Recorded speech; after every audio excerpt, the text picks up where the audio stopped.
Bismillahirrahmanirrahim. Assalamualaikum warahmatullahi wabarakatuh. Selamat pagi dulur-dulur. Semoga semuanya selalu diberi kesehatan dan kebahagiaan. Walaupun duitnya pas-pasan, yang penting sehat dan bahagia. Hari ini kita akan bahas, aku bahas banyak banget dan tak jelas bahasannya biasanya. Ini kita bahas ini aja, ketika teman-teman beternak, jangan bergantung kepada orang lain. Bergantung loh ya, kalau membutuhkan sama bergantung beda. Itu ya gini, kalau membutuhkan ya gue kayak membutuhkan pabrik, karena pabrik menyiapkan pakan gitu kan. Kalau bergantung, gue nek ora nggo pakan pabrik ora iso mlaku. Ya bedanya cuma gitu toh. Nah, alhamdulillah udah sehat-sehat. Tuh ngantuk membengi udan terus. Ya, kira lah sedang.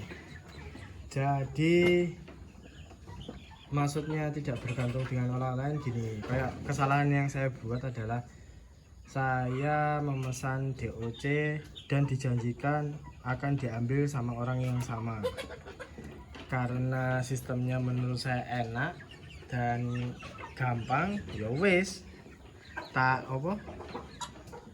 turuti wae. Jadi awalnya order 100, selesai emang diangkati, harganya bagus. Yang kedua 300, mungkin karena harga pasar juga turun ya ditawari jadi turun. Tapi pas begitu jelek gini ya beliau ya nanyain lah, masuk nggak ditanyain gitu kan, kok gini lah, kan bibit sekolah jenengan mas. Akhirnya karena bergantung ini, ketika orang bergantung pada kita ya apa jari kita kan gitu kan. Ya misal dibalik lah, saya posisinya saya tukang oper ayam gitu kan. Nah, misalnya pas aku punya mitranya bergantung pada aku, ya karepku kan akhirnya kan. Ya akhirnya kalau misalnya katakanlah aku pengen ngedol 30 per kilo, bentak oper 35 ya karepku, karena mereka udah bergantung. Lek nggak ngedol ning aku wonge bingung meh ngedol nanti. Jadi kan gitu. Jangan bergantung, ini juga termasuk pakan, juga termasuk. Jadi tadi masalah pertama pengadaan DOC, jangan bergantung pada jangan terlalu bergantung pada ya kayak gitu sales atau pengepul dan lain sebagainya. Dan jangan juga, karena misal sistem saya kan sekarang ngambil ke tetangga ya, saya tidak akan bergantung ke tetangga juga, karena gini, sekarang dedek lagi jarang, pakan lagi mahal ya, orang-orang lagi mau jual lah. Ketika dedek dan pakan itu lagi murah dan momentumnya kira-kira udah dihitung, katakanlah 4 bulan atau 5 bulan sebelum lebaran, ya aku nggak bisa maksa nggak bisa maksa buat semuanya harus boleh tak beli gitu kan. Akhirnya ya kita harus punya indukan sendiri, kita harus netesin sendiri, paling enggak ya masih jalan lah, walaupun cuma 20, 30, 40 ekor lah, nggak masalah. Jadi jangan terlalu bergantung pada orang lain, itu penting. Yang kedua, jangan terlalu bergantung pada pakan pabrikan. Ya bener, jadi pakan pabrikan lu apik apa meneh nek sing pokpen kayak sing 511 591 apik banget, pasti hasil PTE nya apik, jejeg, dhuwur, lemu kan, bagus. Tapi ya kalau misalnya pas pakan pabriknya lagi gila seperti ini, terus teman-teman terlalu bergantung, ya ujung-ujungnya terus margin tipis nggak apa-apa, yang penting masih ada marginnya dan nggak ribet ya. Kadang kelemahan orang Indonesia ini gini, nggak mau ribet, jadinya wis aja pakannya cuma naik 50.000, cuma naik 100.000, cuma tapi naik diping ya lumayan. Terus akhirnya ketika pakan pada mahal, ngambil ke ini peternak broiler, yang kadang kan peternak broiler ada yang sisa gitu kan, terus kadang dilaporkan buat dijual. Itu biasanya dijual murah, ada yang 6.000, ada yang 5.000, itu protein 20%. Ya mereknya bukan yang Pokpen, enggak sih, kayak ya merek lain lah. Nah itu juga tidak bergantung dengan itu juga penting gitu loh. Kayak misal saya bergantung sama 214 yang murah meriah ini, pas nggak ada ya ujung-ujungnya apa ya, bingung kan. Akhirnya ke 521 KE, misalnya sing dodol 521 KE tutup, ya terpaksa nyari yang jual 521 KE, karena harganya ya yang deket itu, yang di daerah sini. Jadi yang ini harganya gold coin harganya 260, KE harganya 325, ini paling dekat. atasnya lagi ya 201 nya gold coin lagi, harganya kalau nggak salah 360, atasnya lagi ya 521 KE. Jadi ya opsinya kalau dari sih cuma itu, karena opsinya cuma itu ya bergantungnya sama itu. Pas pabrikan itu nggak nyetok atau naikin harga ya kita mau nggak mau ya, kalau naikin harga ya beli, kalau nggak nyetok ya mau nggak mau nyari ke tempat lain kan ya. Jadi jangan bergantung. Caranya nggak bergantung gimana ya, kalau menurut saya memang ayam kampung ini nggak cocok buat dikiloin. Jadi kalau misalnya dikiloin itu ya resikonya seperti itu, harga naik turun fluktuatif lah kayak saham gitu kan ya.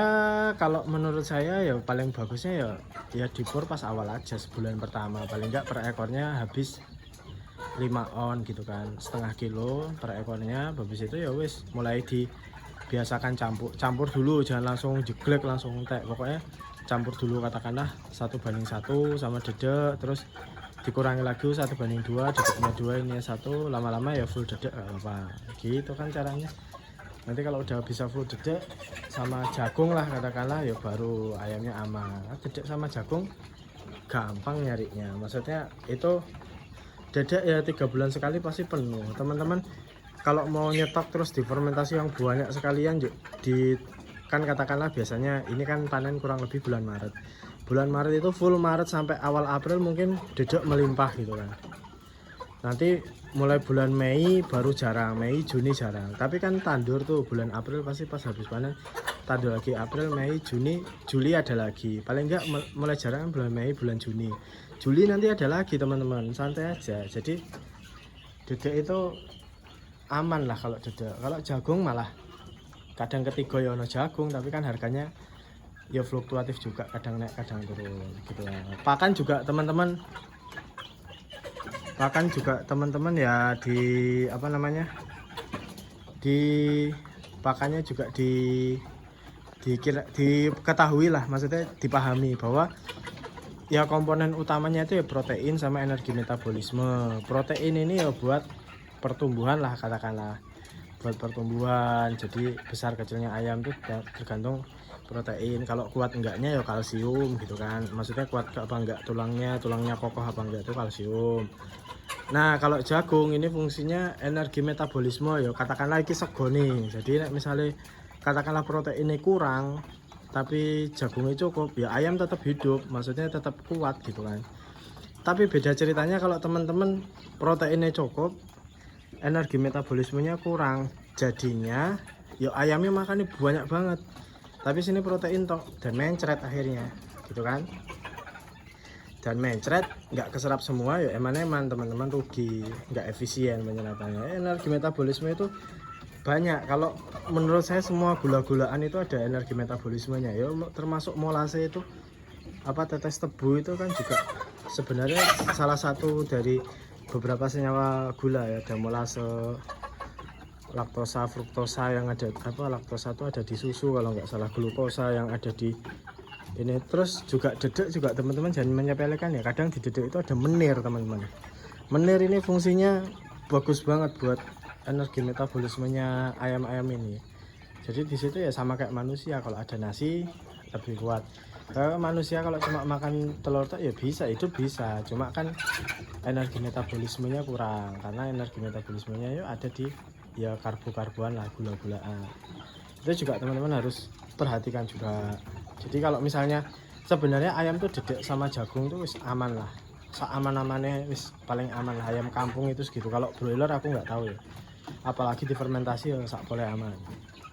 Itu dari pakan ya, pakan ini besar ya. Terus habis itu perawatan kandang, selama teman-teman bisa menyelesaikan sendiri wis gak usah bayar orang. Ya kayak aku kan ya karena males terus ya 2 hari sekali ya tak resiki. Ya ora tak resik sithik-sithik lah, ora pati resik banget. Paling enggak kan ya apa, enggak terlalu bau dan enggak terlalu kotor. Kalau siang ya enggak apa, pagi enggak tak semprot, nanti sore baru tak semprot pakai M21. Tapi sebenarnya pakai M24 yang sesuai takaran itu M24 dan dicampur gula terus disemprotkan juga bagus kok buat kandang. Tapi biasanya sore hari, karena kalau kena matahari kayak bawah itu nanti malah bakterinya nggak bisa hidup ya. Tapi aku nggak ngerti sih bakteri di bawah sinar matahari bisa hidup apa enggak, aku nggak ngerti. Nah terus Habis itu kita mengarah ke pembuangan. Nah, kurang 2 menit lagi ya. Pembuangan. Jadi wis gede, wis panen. Terus kalau teman-teman bergantung sama satu bakul dan nggak punya relasi bakul lain gitu kan, itu juga bakal merugikan teman-teman. Ya kayak aku iki bakule siji, bakule sing ngambil muter ke sana muter ke sini alasane oh temboloke kegedean lah ikilah ikulah ya, jadinya saya nunggu tok. Nah, akhirnya kan kos pakannya nambah-nambah terus supaya mereka bisa tetap gemuk. Karena ini kalau tak dedek, misal tak awis pakan ini dedek wae ngedrop bobotnya. Jadi kecil-kecil kayak gini nanti. Jadi kecil lagi ya kayak gitulah kayak yang itu tuh. Nah, ngedrop nggak bisa gemuk lagi. Ya kalau wis ngedrop ya rasa dijual kiloan lagi, wis mending kalau tahu gitu dari awal mending nggak usah dipur gitu loh. Jadi teman-teman ya juga memperhatikan kalau memang berencana untuk kiloan ya diusahakan pertama yang ngambil banyak, diusahakan semua orang tahu usaha teman-teman, tahu dalam artian ya kalau misalnya ada orang kepepet wah golek biasanya langganan si A terus kepepet wah nggak ada si A ini ya pakan ayamnya habis, oh si ayam kampung Purworejo kan dua ayam wis langsung 12 euro kan, jadinya orang ngambil. Saya sedang mencoba merealisasikan itu, jadi biar orang-orang itu kalau misalnya kehabisan bisa langsung ngambil ke sini, jadi nggak harus diborong kayak karo wong sing ora jelas ngono wae gitu teman-teman. Jadi pelajarannya ya intinya jangan terlalu bergantung sama orang lain, ya orang ya tekor gitu. Ya wis, sekian dari saya. Bila ada salah kata mohon maaf, bila ada pihak yang tersinggung juga saya mohon maaf. Semoga semuanya bahagia dan sehat selalu. Wassalamualaikum warahmatullahi wabarakatuh.